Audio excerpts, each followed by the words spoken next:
U.S. intelligence agency mind control.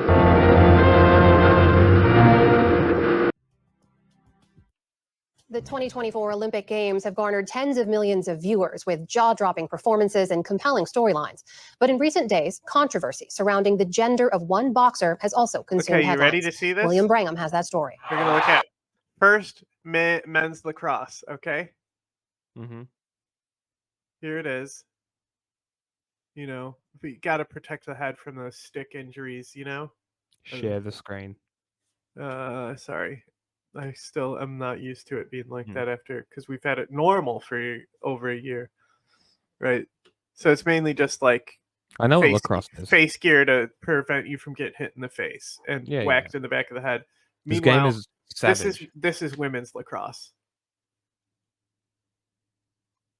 Oh. Like, why? Just a mouth guard and a fucking goggles? What the fuck? Like, this girl's got a helmet at least. Maybe but, it's like, an option? No, none of the women, like, it's like the goalie will have it, but none of the women in female lacrosse will have the fucking helmets. Maybe they don't have the arm strength to yeet the ball that fast. Well, that's what people will say and shit. Like, even the goalie wears less pad for women. Maybe that's literally what it is, that because the average ball speed is not as fast, you don't need as much padding. Therefore, why would you? I mean, these girls got their helmets on.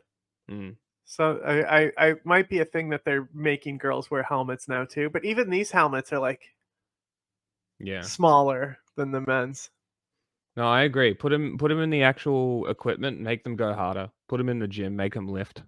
Yeah. Muscle mummy lacrosse. Fuck yeah. That'd be epic. Algerian boxer Imane Khelif was triumphant yesterday. She defeated... That makes sense. Yep, that makes a lot of sense. Yep. Yeah, I don't really give a shit about the football anymore. But when I did follow it, I was more Essendon, which I guess kind of translates color-wise to why if I was to pick an NFL team, it would be the Falcons. Her opponent from Thailand, and now will fight for gold. Oh, you on hate Friday dogs, night. huh? On the... What are you talking about? Nothing. Michael Vick was like the Falcons guy for a long time. Michael Vick? Wasn't he Philadelphia? He is now. Oh, okay. But like, I still associate him with the Falcons. That's right. He was in the He was at the Falcons, wasn't he? Yeah, because like when all that dog shit went down. Yeah. That's when he got fired from the Falcons. That's why I joked and said, "Wow, you hate dogs."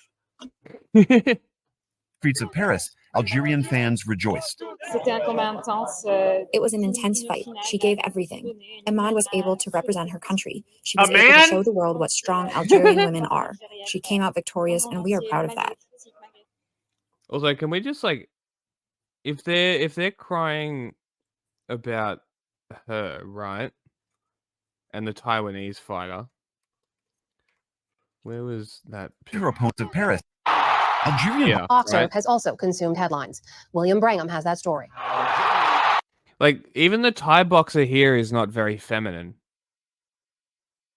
Right? If we're looking at it objectively, which is what they're basing this off, right? Which is what the conservatives are basing this whole bullshit off, is that she's not traditionally feminine and likely not white, right? It likely has a lot to do with it. There was an account that made a thread about beautiful women at the Olympics. What do you think the common thread was? Right? You can guess. So they were underage. Good guess, wrong. They were all from European countries, pretty much. Euro and America, I believe. But like, back to this. If what they're going off, if what they're basing this off is not traditionally feminine, why nobody else? Why these specific boxes that were also, right, also tied in with the IBA? Wow. Maybe it's because of right? Russia. It's almost right. And this is just sort of this logic sort of thread is kind of what I'm trying to get across here is that it's very easy, even without evidence, knowing just the fact that the information that they're pushing is wrong. You can kind of logic your way out of believing it. So do people not have that thread of logic? Like where do you think the leap comes from? Most people have redacted what they said. Normies, I mean, like the Facebook unks, right? Yeah. So I saw so many posts, people being like, "Oh, I didn't know it wasn't true at the time," and it's like, it doesn't matter. Like, you cannot apologize for the fucking immediate, like how you can be immediately weaponized into a hate mob against trans people. Exactly. You can't apologize for it. Exactly. And what happens when that hate mob eventually gets to the point where that hate mob leads in death, suicide or murder, right? What happens then? You're just going to say, sorry, this person is no longer alive. I made a mistake. I was able to be weaponized. Like, what are we talking about here? So, like, just use the logic. Use logic. Use your head. Just think. If it makes you emotional, think about it. Take a second thought. Sit back. Relax. Smoke a joint. Think about it. Who fucking knows? Algerian boxer Don't do Imane that. Khelif was triumphant yesterday. She defeated her opponent from Thailand and now will fight for gold on Friday night. She won the gold. She On won. the streets of Paris, Algerian fans rejoiced. And this whole event probably really galvanized Algeria behind her, I imagine. Did you see where she did an interview and a French interviewer just assumed she knew French and she said, "I can answer in English if you want, but I don't know That's French." so funny. That's fucking hilarious. Is that because Algeria is a French colony? Funny. Yeah. Okay. Fucking hell. It was an intense fight. She gave everything. Imane was able to represent her country. She was able to show the world what strong Algerian women are. She came out victorious, and we are proud of that. But Khelif's rise has also put her at the center of an international firestorm. It began last week when she defeated an Italian boxer here in blue who quit their match after just 46 seconds, saying she was in too much pain from Khelif's punches. A man from beating a woman to death. Immediately. Did Fox retract? Doubtful. Mm. They just move forward. Did Elon retract? Of course not. Mm. Elon is fucking on Social media. fucking sucking Tommy Robinson's dick in the UK. God, I hope they sue the fuck out of them. Elon Musk is really a lesson on what this fucking manosphere culture can really do to your brain. Yes, yeah. Because, like, he was already a fucking moron, but, like, he accepted his daughter being trans. He signed off on the paperwork. He was totally for it then. And now they've convinced him that he was tricked into it. So, like, other than being a billionaire, there's no real evidence of him being a terrible person other than, like, you know, what comes with being a billionaire, you know, growing up treating your nannies like shit. So your parents will install a value of, you know, less than in you and that you're greater. Like, you know, yes, that inherent sort of they work for me sort of attitude. That the trust fund attitude. Other than that, like, what else, you know? Like the internet really, like, he needs to fucking, like, actually, like, be legally mandated to stay away from Twitter for his own health, you know? Yeah. I don't know. Logan Paul. And, like, to make as bad as business decisions he would have with a pretty good boxing form, I'd imagine. Yeah, it's also weight. Yeah, weight as well, yeah. But that would be very satisfying. Like Angela Lee, like, if the weight classes were even, she would beat anyone. Who's that? she's retired now, but she was the featherweight division champion and won until she retired. And she retired because of like depression, because her sister, who is also a prodigy, killed herself. Oh.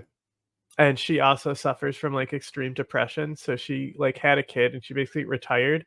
And they gave it to like my favorite fighter. And then that fighter instantly hurt her knee in training and has been out and had to vacate the title instantly because like it was like she literally there was also like her professional career was over because there was nobody left for her to fight. They even bumped her up a weight class because the Chinese female fighter, she's the only person from China that actually holds a world championship. And like I want to say like she beat Angela Lee once and then Angela like basically like beat her the next 2 times. And like Stamp comes from she was Thai boxing when she was 5 years old, winning championships at 5 years old because that's just the culture, right? Yes. So she had the titles for Muay Thai and kickboxing, and she wanted to become the world champion in MMA as well. So having no grappling background, she was fighting like the greatest grappler in the world because she kept winning the number 1 contender spot. And like so they had 2 fights, and the second fight like Stamp did pretty well, but like she doesn't have the ground game to beat Angela Lee. Yeah.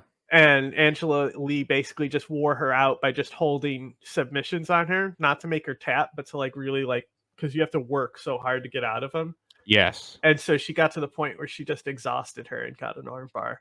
But like Angela Lee, it's like wrestling an ice pick.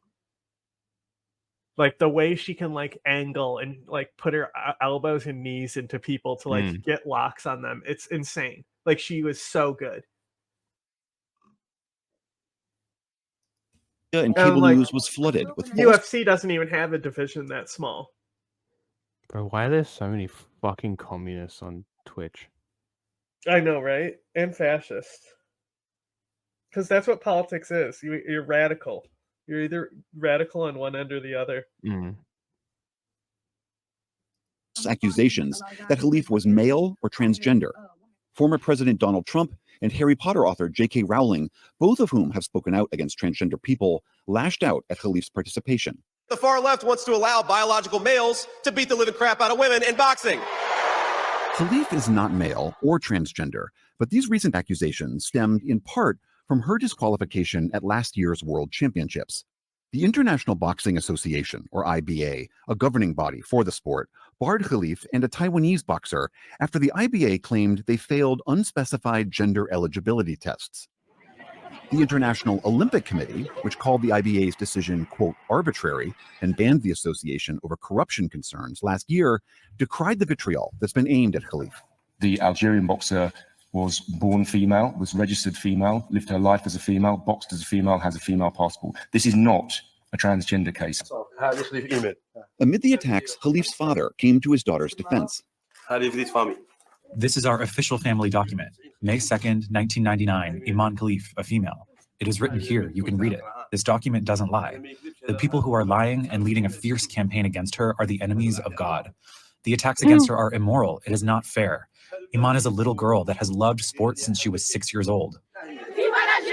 I feel so bad for her dad, bro. He must be fuming. He must want to punch every one of these cunts. He's like, fuck you. He must be so mad.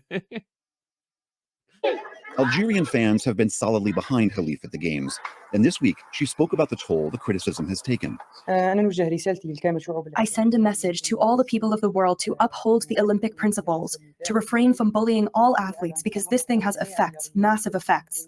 It can destroy That's right. people. It's lower. That's what it is. It's atom weight. I was thinking our lowest weight class being featherweight. That's right. So she was atom weight, and I want to say the Chinese girl is straw weight. But yeah, the atom weight division was so fucking good. Won. Yeah, okay. Like Angela Lee led that division, and like everyone in that division was like really, really good performers. because nobody else had a weight class that small. Yeah. So like the competition from like Pride and UFC didn't exist at atom weight. So like the fighters they got were really fucking good. And also it's cool because their pay-per-views would have Muay Thai and kickboxing and MMA on them. What is that flag? Singapore. I thought it was a crescent moon. Yeah. Interesting choice. But she like was So that she's was Imane half Khelif a few days. American. So like Yeah, okay. She's like that's like so she trained in all these American like her family is like all a wrestling dynasty. Her brother's a champion too. Okay. And like I imagine their childhood must not have been great if like They're fighters like that. Well, just because like the depression shit and her sister killing herself. Yeah. Like I don't know if it's just biological shit. You know what I'm saying? It could be. It could be as simple as that. Days ago, describing what these accusations. Come on, guys. We need people in Twitch. We need people watching the Twitch. We're so close. I think we're over 2 now. And the faster this happens, then you don't have to watch on Twitch. I mean, YouTube's not helping us. No, they aren't. So we really should be encouraging Twitch more and more. But there is currently 7 people on YouTube. We would appreciate it if you went to Twitch. Can do to people. For a deeper look at what we do and do not know, and what this says more broadly. Just for like context, YouTube kind of like fucked us. They've stifled our growth entirely. So we are trying to encourage people to move over to Twitch. 1, because fuck YouTube and Google, but 2, because Twitch actually has growth potential and we're very close to getting an affiliate. We're team Amazon in this house. We're team Jeff Bezos. Yeah. But yeah, so we're just trying to get the affiliate thing. Once that's done, all that sort of stuff. The tedious, like, tiring advertising crap that we have to do. We're doing it. Bear with us. Broadly about the future of women's sports, we are joined by Katie Barnes, who's been closely following this for ESPN. Katie is also the author of Fair Play, How Sports Shape the Gender Debates. Katie Barnes, thank you so much for being here. There are so many different threads in this story. Who governs boxing? Who gets to determine who competes where? All these misconceptions about Imane Khelif herself. But let's start with her to begin with. She's born a female, she's lived her life as a female, she's competed as a female, and yet there's this International Boxing Association test that allegedly disqualifies her. What do we know about that test and what it tells us? The nature of the test itself is unclear. The association has said that it was not a testosterone test. In a press conference, they later clarified that it was a blood test. But what they were testing for and exactly what eligibility standards Khelif did not meet, they have not been specific about. And part of that is due to the fact that this information is private medical information, so they are limited in terms of what they can say publicly without the consent of the fighters. So at its core, it seems that there is this discrepancy between what the IBA and the Olympics say about whether or not someone has some unfair characteristics that allow them to compete or not, right? Isn't that the core of this? Yes, there's the tension around the question of who it should be eligible to compete in the women's category in sports. I'm so fucking hungry. What? Yo, I was gonna say at like a minute 9 is like on that highlight thing I set is the Chinese girl, and like when she takes her down, the thickness and the muscle density of the Chinese girl's thighs is just like really impressive. Jesus Christ. That is very impressive. Yeah, fucking like, case, but it's small too, so it's like little tree trunks, Yeah. And there is a disagreement, it would seem, between the IBA and the IOC. And again, we don't know the specifics of the disagreement, but the IBA has vigorously defended its decision. Thank you. We love this. This is great. We now have 4 on Twitch. This is good. This is really good. We need 3. And then we start pushing for 75, and that's when we really, really buckle down and never get it. Qualify Khelif and Liu Ting, and the IOC has vigorously defended its decision to include them both in women's boxing competition in Paris. How often are Yeah, let the Taiwanese boxers fight under their own fucking flag. these tests used? Have they been used for a long time? What can you tell us about the history of this kind of testing? I would say that sex verification testing in terms of determining whether or not an athlete who wants to participate in an elite women's category is eligible to do so, that has been around for a very long time. Almost since women have been playing sports at the Olympic level, frankly. And so those tests have taken different forms, from visual inspections to cheek swabs that are looking for DNA tests or chromosomes to hormone tests over time. And so they've taken different forms. And in recent years, I would say it's been cyclical in terms of how these tests are performed and under what circumstances. And so it's an ongoing discussion about how best to regulate the women's category. And it is something that is unique to the women's category. The men's category is not under the same type of scrutiny, largely because of the nature of how women began to get access to sports to begin with. It's derived from this idea that this is a protected category. And so therefore, the boundary that is set must be policed from a regulation standpoint. And so how that has happened has changed over time, but it's pretty much always been there. So what do you make of the whole political firestorm that blew up over Imane's successes? I really think of it as a consequence of imprecise language.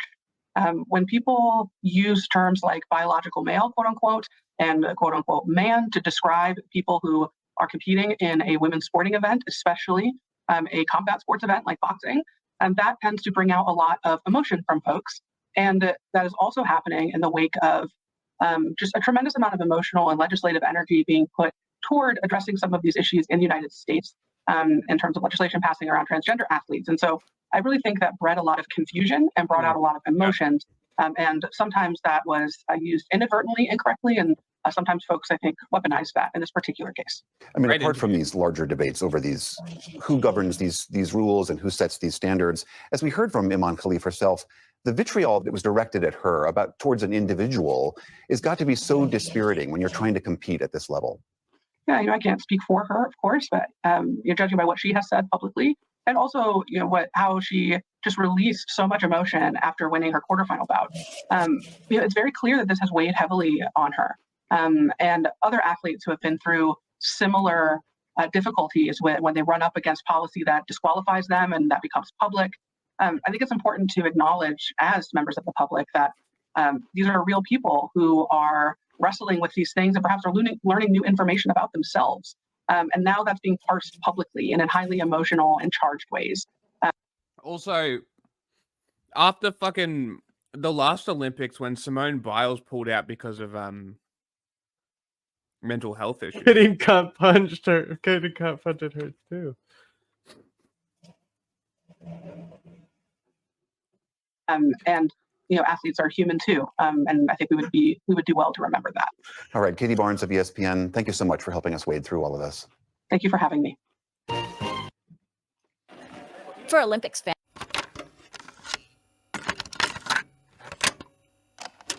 Are you aware of a CIA psychological profile about you, sir?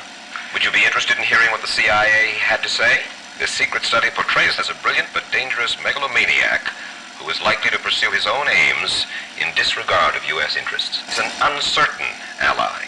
Shall I go on, or would you prefer that I stop, sir?